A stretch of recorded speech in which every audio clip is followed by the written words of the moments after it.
बाबा बागेश्वर धाम। जी हां, धीरेन्द्र शास्त्री अपने हिंदू राष्ट्र वाले मिशन को लेकर आगे बढ़ चले हैं और इसी कड़ी में वो उत्तराखंड पहुंचे और साधु संतों को अपने समागम का न्योता दिया, मुलाकात की। वहां उन्हें पतंजलि योगपीठ के आचार्य बालकृष्ण का साथ मिला और उत्तराखंड पहुंचने के बाद बाबा ने अपना वीडियो संदेश भी जारी किया, जिसमें सनातन पर सवाल उठाने वालों को चेतावनी भी दे डाली।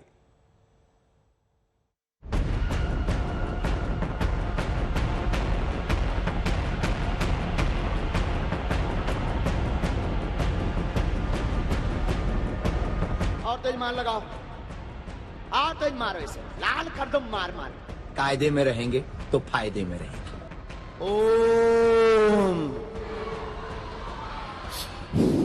हम लोगों ने कहा कि हिंदू राष्ट्र को बेहतर बनाना है। तो क्या हिंदू राष्ट्र पर मंथन शुरू हो गया? क्या सनातन के नाम पर बनने लगी रणनीति?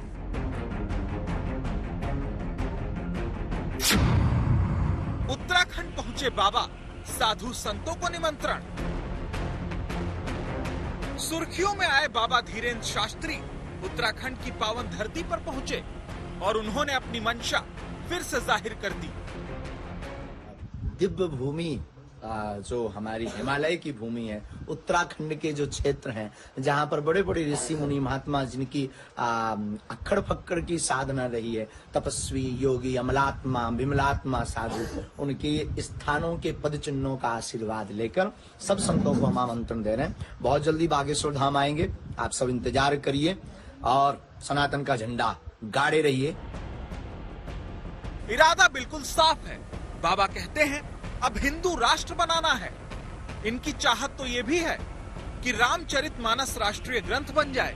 अपने इन्हीं मकसद के साथ बाबा साधु संतों को न्योता देने देवभूमि पहुंचे। उनकी एक मुलाकात पतंजलि योगपीठ के आचार्य बालकृष्ण से भी हुई। हरिद्वार के कनखल में दिव्य योग मंदिर जाकर पंडित धीरेन्द्र शास्त्री ने कई मुद्दों पर आचार्य बालकृष्ण से बात की।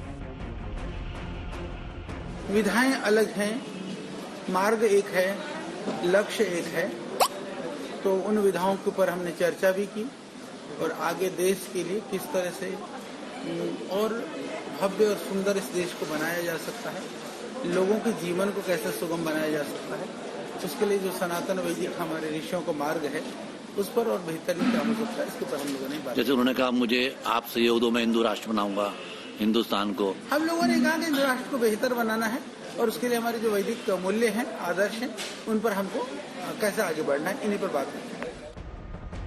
मन की बात जानकर पर्ची पर उतार देने वाले बागेश्वर धाम के बाबा कई विवादों में घिरे।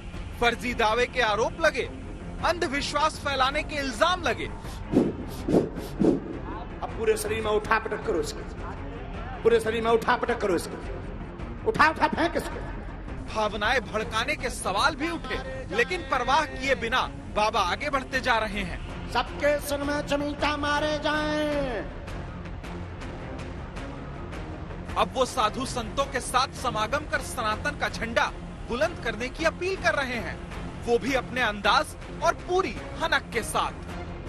उत्तराखंड के जो क्षेत्र हैं, जहां पर बड़े बड़े ऋषि मुनि महात्मा जिनकी अक्खड़ फक्कड़ की साधना रही है, तपस्वी योगी अमलात्मा विमलात्मा साधु, उनके स्थानों के पद चिन्हों का आशीर्वाद लेकर सब संतों को हम आमंत्रण दे रहे हैं। बहुत जल्दी बागेश्वर धाम आएंगे, आप सब इंतजार करिए और सनातन का झंडा गाड़े रहिए। कायदे में रहेंगे तो फायदे में रहेंगे। बाबा कायदे के हिसाब से फायदा गिना रहे हैं। बाबा बेबाक हैं, जो बोलते हैं खुलकर बोलते हैं। कुछ लोग तो भगवान राम के समय भी थे, कुछ लोग तो भगवान कृष्ण के समय भी थे, कुछ लोगों ने तो भगवान राम को भी स्वीकार नहीं किया, तो हमारी बात को कब स्वीकार करेंगे? हम तो आम हैं। और अगर कोई अपने बाप को बाप नहीं कहता तो इस पर बाप की कोई गलती नहीं है, उस पुत्र की गलती है जो निकम्मा है। ऐसे बयानों से बाबा ने अपने मन की बात कह दी है, इरादे बता दिए हैं। अब उत्तराखंड की भूमि पर जाकर साधु संतों को न्योता देकर समागम के लिए आमंत्रित कर बता दिया है कि उन्हें विवादों की परवाह नहीं। धीरेन्द्र शास्त्री को उत्तराखंड के जोशीमठ में आई आपदा को लेकर भी चुनौती मिली थी। वहां कुदरत का प्रकोप है, सैकड़ों घरों में दरार आई है, जमीन धंस रही है।